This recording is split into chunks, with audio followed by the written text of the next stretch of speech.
পহেলা বৈশাখ উপলক্ষে চড়ার রাজধানীর ইলিশের বাজার সপ্তাহ ব্যবধানে হালিতে বেড়েছে ৪,০০০ টাকা পর্যন্ত। ক্রেতারা ক্ষুব্ধ হলেও সরবরাহ সংকটের দোহায় বিক্রেতাদের। এই মুহূর্তে রাজধানীর কারওয়ান বাজারে আছেন সহকর্মী তোফাজ্জল হোসেন, সরাসরি যাচ্ছে তার কাছে।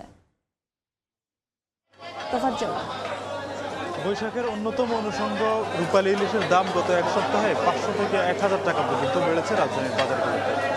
আমরা জানতে পেরেছি যে এই দাম বাড়ার পেছনে মূল কারণ হিসেবে কাজ করেছে মাছের সরবরাহ কমে যাওয়া, কারণ মাছ ধরা এখন বন্ধ রয়েছে প্রজনন মৌসুমের কারণে। অন্যদিকে বৈশাখের বাড়তি চাহিদার কারণেও যোগান পর্যাপ্ত না থাকার কারণে দাম অনেক বেশি বেড়েছে এবং এটা গত বছরের তুলনায়ও কিছুটা বাড়তি।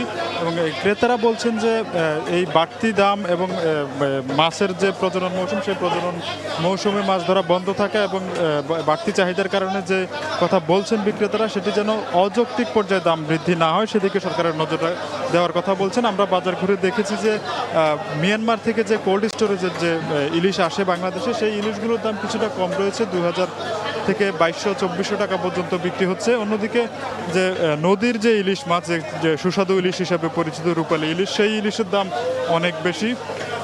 এখানে আমরা দেখতে পেয়েছি ১ কেজি ওজনের একটি ইলিশ মাছের দাম ৩৮০০ থেকে ৪,০০০ টাকা পর্যন্ত বিক্রি হতে। এবং যে সমুদ্রের যে মাছ রয়েছে, যেমন আমাদের চট্টগ্রাম এবং কক্সবাজার থেকে যে মাছগুলো আসে, যে ইলিশগুলো আসে, সেই ইলিশগুলো ২৮০০ থেকে ৩,০০০ টাকা পর্যন্ত বিক্রি হচ্ছে।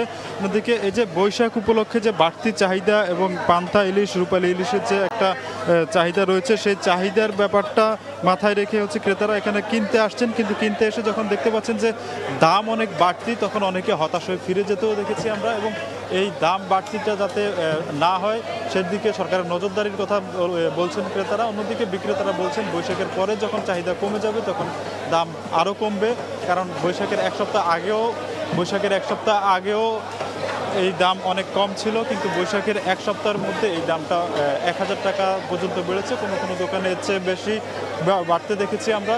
অন্যদিকে যে আমাদের এই প্রজনন মৌসুম চলছে, সেই প্রজনন মৌসুমের কারণে ইলিশ ধরার উপর নিষেধাজ্ঞা রয়েছে। এই ছিল রাজধানীর কারওয়ান বাজার থেকে আমার কাছে ইলিশের সর্বশেষ।